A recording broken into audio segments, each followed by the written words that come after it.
Hey, it's MJ from the Coaches Panel, number 40 in the 50 most relevant. Yeah, we are getting real tight now, out of the first dozen almost and into the 30s. That's where we are heading. But before we get there, we've got to talk about a brand new Adelaide Crows recruit, James Peatling. He's shown some scoring capacity at the Giants. Can he deliver at the Crows? We are going to talk about that on today's episode of the 50 Most Relevant. Seeing as though we're talking about the Crows, there's only a handful of people that I trust to talk about the Crows with. And honestly, anytime I say this man, Crows are the 50 Most Relevant, it is full Hunger Games territory with him and anybody else trying to get on. He just wants to, and rightfully so, talk about his Adelaide Crows. From the AFL Fantasy Fanatics, it's Bales. Mate, we're not talking about Rory Laird, but I'm sure he'll come up on the podcast. Yeah, mate. How you going, MJ? Hope you're going well. Thank you for, obviously, the invite again to the 50 Most Relevant. Always a pleasure to jump on the series. And yeah, it's always good to talk about players of fantasy, in particular, some Crows players as well. So I think you'll be in the same team as Rory Laird in 2025. So there you go. Rory Laird's already been mentioned in the podcast. There you go. We haven't got Josh Kelly in, but, we'll see how we go. Look, an average of 61.8 in AFL Fantasy and Dream Team last year and a 65.5 in SuperCoach. As a result of that, he's priced at just over $350K in SuperCoach. A little bit higher priced in Dream Team and Fantasy. Again, that's due to just their pricing, the extra cash that is available to us, but still affordable. That is for sure. $634,000 in AFL Fantasy and about $10K less in Dream Team. Last year, top score across the formats, identical, and it's also a career high score. So I only got to give you one. A 133 against Melbourne is both a personal high, seasonal high, and across all the formats. I'm sure Jaden might be able to tell if there's any other players that have done that. He'll let us know by the end of the episode, I'm sure. James is such a fascinating player to look at, isn't he, Bales? We loved him at times in 2024.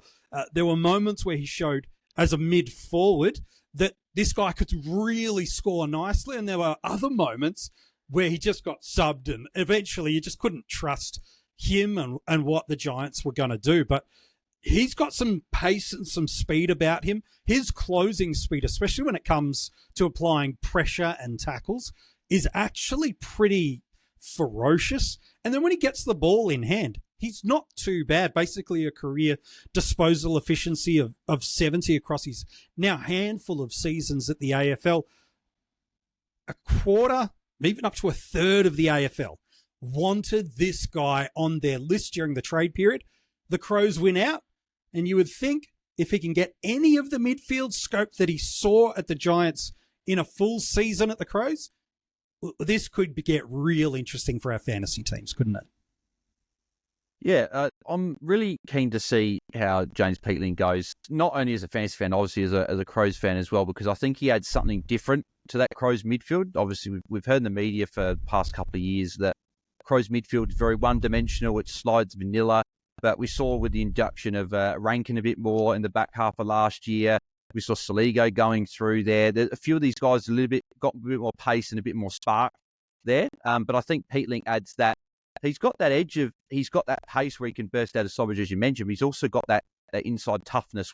And I just remember that Melbourne game. I remember doing a watch along on YouTube for that game, Giants Melbourne, and really, that was the game where I sort of really noticed him and thought this guy could be a really capable inside midfielder at an AFL club. And Giants have had a plethora of options over a number of years. Obviously, Tom Green and Stephen Coniglio, your boy Josh Kelly, heaps of them, and the players have even left because of that as well. And Peatling's another one. So, his tackling pressure as well is another highlight. That game as well, where he scored the 133. He had I think he had like 11 tackles, I believe, or something like that, like a really high number. So that was the thing that stood out to me in that game. And I think then it was in the finals as well. He kicked a couple of goals, like around inside 50 stoppages as well, showing a bit of another dimension where he can impact stoppages inside forward 50 as well. So I don't think he'll be one of those midfielders that'll stay outside the 50 when there's a defensive or forward stoppage. I think he'll be right in there and can snag some tackles and maybe a couple of goals.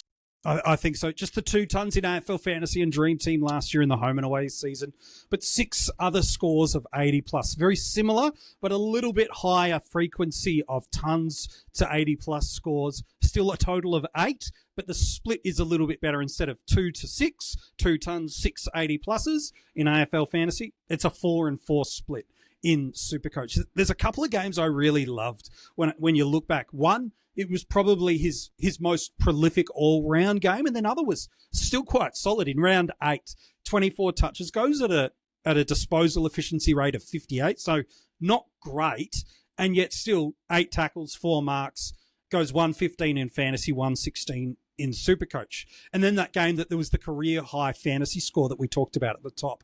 That was a round 20 matchup. He gets 28 touches, 71% efficiency, 11 tackles. So this guy is going to get a good scoring baseline through that and 5 marks. And I think the beauty of him, Bales, is of those games he played last year, 7 of them he started with the green vest. But you've done some work around the fact that when this guy doesn't just get full games, he's basically a mid-80s average in fantasy and a low 90s average in SuperCoach. If he gets to that sort of clip rate of 50% centre bounce attendance, well, it goes up another gear again, which could be up to 30 points per game of value for us if he can maintain a similar scoring threat. Exactly right. Like I've sort of gone into the numbers here, and he had 7 games last year where he played 50% CBAs.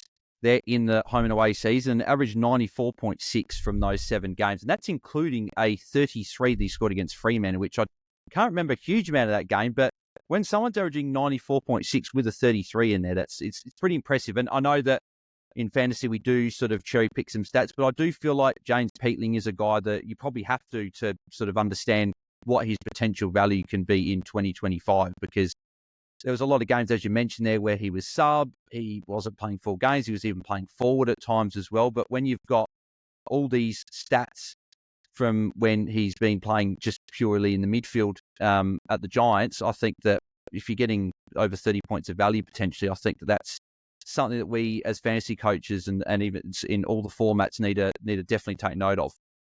And I think his game style and this Crows style that Matthew Nicks has them playing, which is lots of contests through the midfield, repeat stoppages due to the way that Riley O'Brien plays, just meshes beautifully for him. Lots of tackles can come for him. The Crows are ranked number 2 in the league last year for contested possessions, but at the 4th worst centre clearance team, and they're 3rd for ruck contests across the league. So you've got this team that's getting plenty of opportunity to win and or defend the ball in tight. This sits beautifully for him. And I think that's where we probably do need to look at what does his role look like, Bales, at the Crows. You're South Australian based. You've headed down, I know, a number of times over the years to Crows training. A third of the AFL wanted this man's services. He wants further midfield time. Do you see him getting first crack at that midfield? And if you do, what's the shape around him? Because that dynamic ultimately impacts his scoring market share and whether or not he can maintain that scoring trend that we saw, that, and as you mentioned, through that 50% centre bounce rate at the Giants.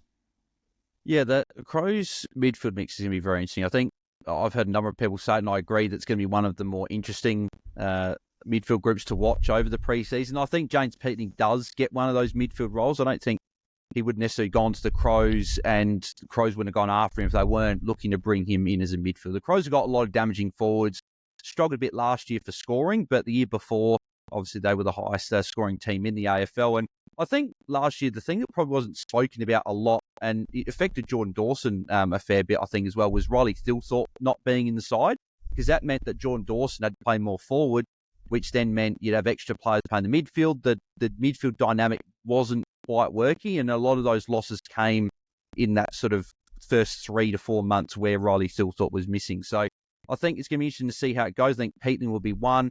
I'd imagine Dawson would be another one. And then you've got your mixture of your Matt Crouch, your Jake Saligo, Isaac Rankin will go in there as well. Does Neil Bullen sort of swap with Rankin and do sort of that sort of rotational split there? It's going to be really interesting to see, but I do see Peatling being in the top 3 for CBAs at the Crows in 2025. Totally on board with that as well. I think when you look at that Crows midfield type, there have been players like a Sam Berry that they've wanted in this midfield for the last few years for the primary reason that structurally he protected guys like Crouch, Laird, and Dawson to a lesser extent, who were more just trying to win the football as their ultimate objective and priority and didn't have a defensive emphasis and mindset. So Peatling, to me, leapfrogs Berry and a number of others into that midfield mix. I'm with you. I think he's going to get top 3 in the club for centre bounces. I think Dawson, you've covered beautifully the Thilthorpe dilemma, the why he played that taller forward presence, and also just the dysfunction that forward line had. I think that's fixed now with a fit team, quote unquote, and fingers crossed. You throw a Neil Bullen in there to add some pressure and presence. You add a fit Riley Thilthorpe into there and a Dan Curtin who could play that kind of all filler role of can play wing, can play centre bounce mid, can play forward, which is how he's ultimately got forward status for us. And then we saw as a junior and Samful can go back and play some defensive intercepting. So I think he's the filler. And now, to me, I'm with you. The core 3 is Dawson, Soligo, and Peatling. And Rankin, I see him doing what the Pies did at first with De Goey and what Richmond used to do a lot with Dusty and Bolton, which is centre bounce and then sprint forward and hope that in the transition from a midfield opponent, you get a good mismatch that the handover in defence to forward on the opponents aren't quite clean and crisp. He gets that half metre of space. And if you give Rankin half a metre of space, don't care who you are, it's an exciting moment to watch unless it's against your team. And so I would think Draper's probably the other that sits in there. He's gone past the likes of Taylor.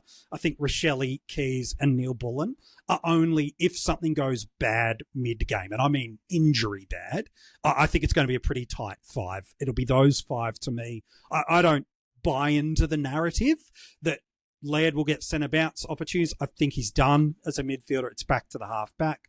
And when you look at that makeup of the side a little bit more, with the archetypes that I like to see as a midfielder, Peatling adds some speed and some pressure. Soligo is kind of your traditional accumulator that's also got some speed. Dawson's your clearance, big bull, big body. Rankin's your X factor. And Draper's kind of your learning, developing mid that I think he's a clone of Caleb Sarong, quite frankly. So you look at that midfield archetype now and that build looks right. And so there's no need for Laird. And also there's just no need for Crouch. The club has to move forward. So I don't know if you've got any more thoughts in and around that, whether you agree or disagree, Bales, but I don't think that the Crows midfield mix is as contentious as some are making it out to believe. Yeah, when you put it like that, it makes a lot of sense. And from obviously what you said as well, there's a lot more strings to the bow in terms of the Crows midfield. It's not all the same. And I agree. I think Laird will be at halfback as well. I was crying out for that even last year as well. Laird was playing a lot of midfield when the Crows were going through their complete rebuild. They didn't have enough midfielders. He came in and did a really, really good job. But I think he now returns back in the halfback. And Crouch, I think, will still be in the sort of around the team. And I think he'll be starting on the bench a lot of games and will probably relieve. Maybe it might be a Peatling when they do a bench swap or a Dawson or someone like that. But I do agree. I think it'll be Peatling as leapfrog those guys and will be one of those main guys in the midfield next year. So if Peatling has this midfield role and he can take some of that market share that we saw, it didn't have to be massive at the Giants, and there is a room and space for him to take it at the Crows with such a strong baseline through tackles, but he's not just a tackles guy. Well, now we start to think, well, he's priced in the 60s. You mentioned there that those games where he has that 50 centre bounce average or more at the Giants, he's 92, 93, 94 in fantasy. It's up at 98 in SuperCoach in those games. So now we've got 30 points per game upside. We've got the role, and then the fixture needs to be favourable to be able to maximise it. They got the Saints round 1, Bombers, North, Suns, Cats, Giants, Dockers, Blues. 5 of those, if you're using last year's trend of inside mids, are really on the more favourable side than not. And so there's enough to like that if you want to buy in this range, and that's probably the next thing to talk about, depending on the format you play, it is a challenging range to go and get someone because you're basically dropping all the way down if it doesn't really work for you. That 350 marker in SuperCoach, the 650 odd in fantasy, it is a hard spot that if it doesn't get right, well, there's always parachute options, Bales. You do need a lot to go right. And on paper, it's there for Peatling. But if you get stuck in this awkward spot, geez, it's a frustrating part to start your season, isn't it? Yeah, agreed. I think in terms of the SuperCoach side of it, I think he's a very hard player to be leaving out of your initial sides and in pre-season. But I think at that mid 300K, I think he's the perfect sort of, it depends on how cheap or how expensive you go in the mid, that perfect M4, 5, 6, where depending on how you structure up, I think he just fits in there really nicely. Fantasy and Dream Team, it's a conversation. I still really like him as that, again, M probably, 4, 5, 6, depending again how sort of deep you go in the midfield. I just think with that upside of that 90 plus average, that 30 potential points, and I know that shout out to a friend of ours, obviously Ron Potter as well, another Crows fan, but obviously he does a lot of stuff around market share. And at the Giants, with sort of being in and out of the midfield, not obviously his market share is not going to be there because he's going to go into the midfield. He was never going to be the number 1, number 2, number 3 banana in there. But I think at the Crows though, he's going to have that solidified role from day one.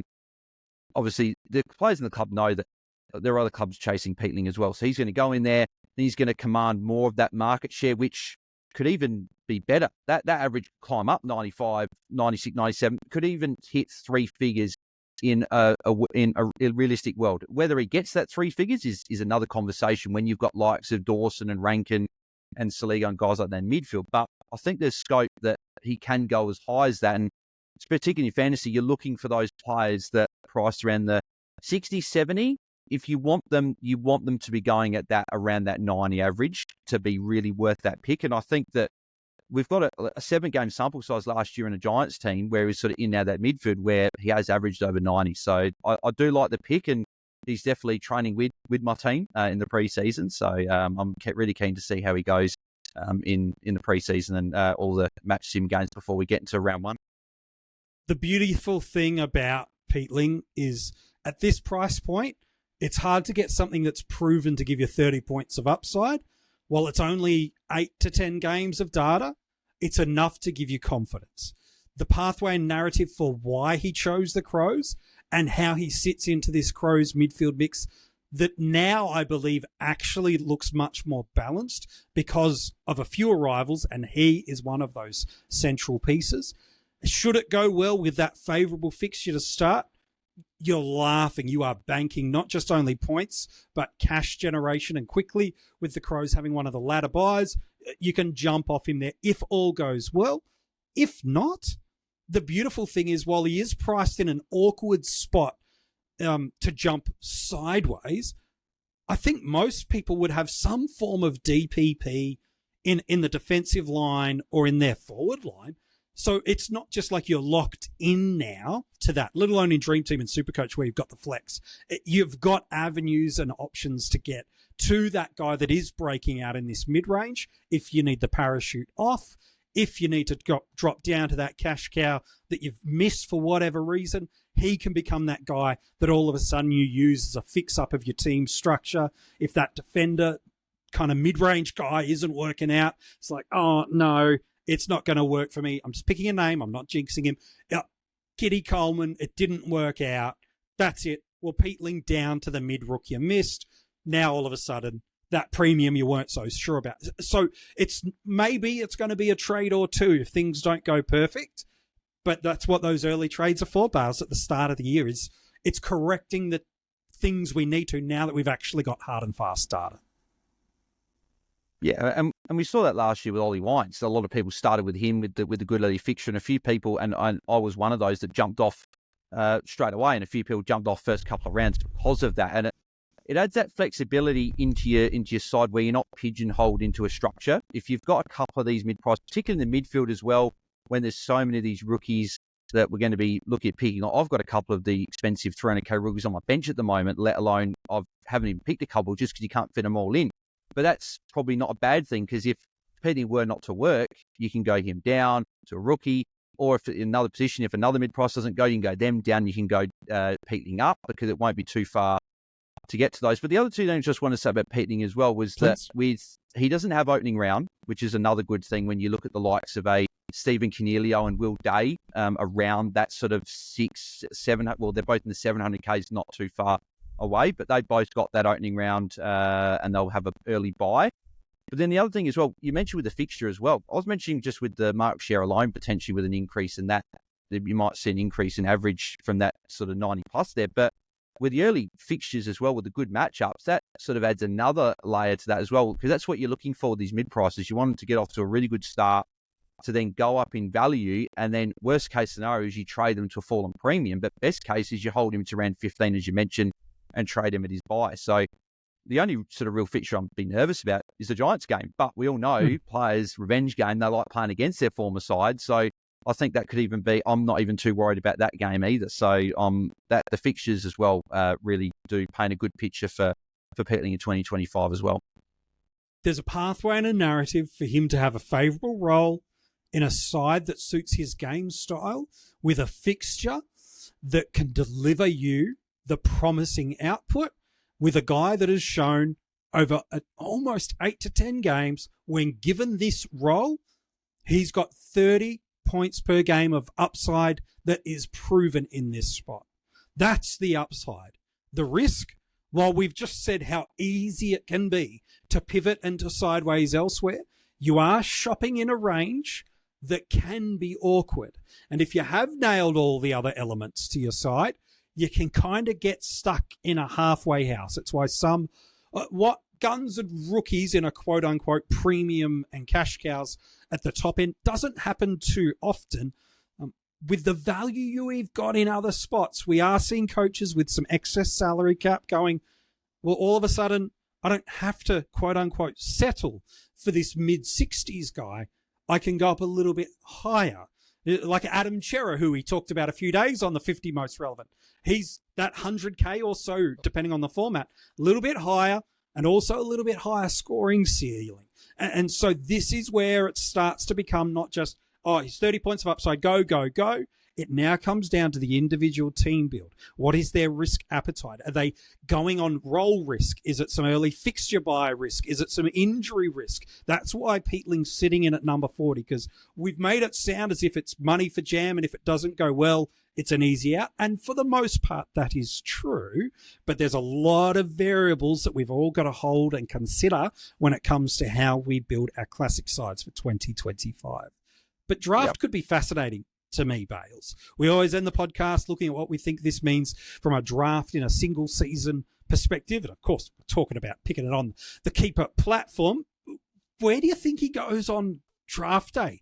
To me, it could be a wide range of outcomes, depending on if you've got a bullish Crows fan in the league or not. Where do you think's the right spot and the perfect spot to get your hands on James Peatling next year for the draft?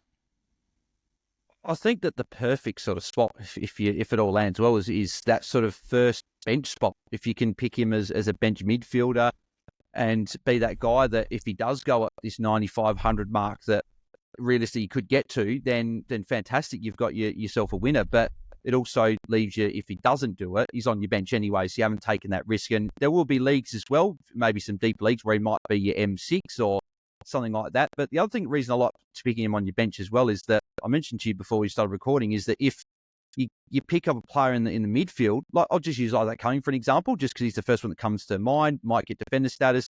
In a world where he did, you put him in defence, you put Peatling on your midfield, and you've got yourself sort of two players on field, and you've only paid for one on field position for them in draft capital, and you've paid a bench spot. So yeah, he's as you say, a lot of different outcomes in drafts and depending on how it goes. But I think that M6 to bench spot is the sweet spot, I think, in drafts.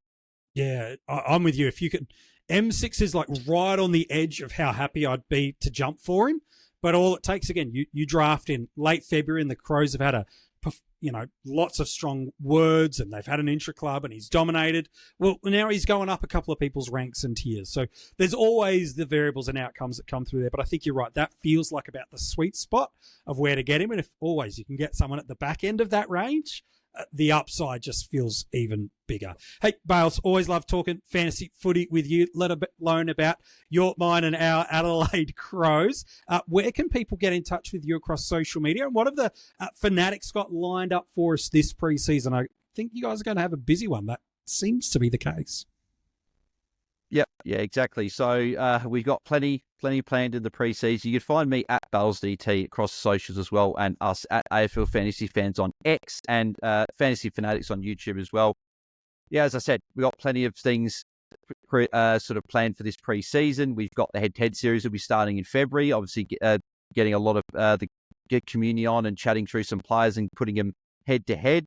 And then we've got a lot of pre-season stuff planned. We'll have, I'm sure, MJ, I'm sure you'll be popping on once or twice throughout the season as well, which would be good. So looking forward to that. And looking forward to getting stuck in. Obviously, we had our first pod, obviously the Sunday just gone, and we'll be live every Sunday on YouTube in the pre-season as well. So looking forward to getting stuck into it. I'm eager to get going. Looking forward to it. If you play AFL Fantasy or thinking of giving it a go in 2025, this is definitely one of the channels that you want to get involved in. One of the most active with their community that follow them, with lots of conversations, lots of live interactivity. If you missed any of those places that Bales referenced, they're in the description of this episode, so you can just jump in there, check it out, and get in touch and start following the Fanatics. These boys do just some fantastic stuff during the preseason, let alone season proper. In a few moments, I've got a clue for you who's at number 39. A couple of your guesses over the past, almost 2 weeks. Not going to lie, scarily close. You've got on a couple of them when you've reached out to us. And so no one's nailed one that I know of yet. But maybe this one will get us there. I've got a clue for who's 39 in a moment. If you want to check out any of the previous episodes of the 50 Most Relevant, they are available for you on this channel that you are consuming this episode right now. If you've never watched us on YouTube before, jump on over, check it out. The click through to go to the AFL Fantasy Fanatics is right there in the title of this episode as well. And if you are watching on YouTube, give us a like and comment below. What do you think Peatling's going to average in 2025? If you're listening to this as an audio podcast and you haven't subscribed or given it a 5-star rating, it takes you just a matter of seconds. It makes a huge difference for us here as a channel if you can go and do it. And then if you want to get in touch with us across social media, join our Patreon or get your hands on some Coaches Panel merch, let alone get in touch with Bales and the team at AFL Fantasy Fanatics. All those details in the description of this episode. Number 39, we say farewell to the 40s. Something I would like to do when it comes to my age, just quietly. 39. He's a premium defender. But he has shown that he is capable of pushing the premium tier of defenders when he plays as a defender. And also, he's just as capable as a midfielder. There's been a few changes in this team in the off-season. One pretty handy inclusion, some might say.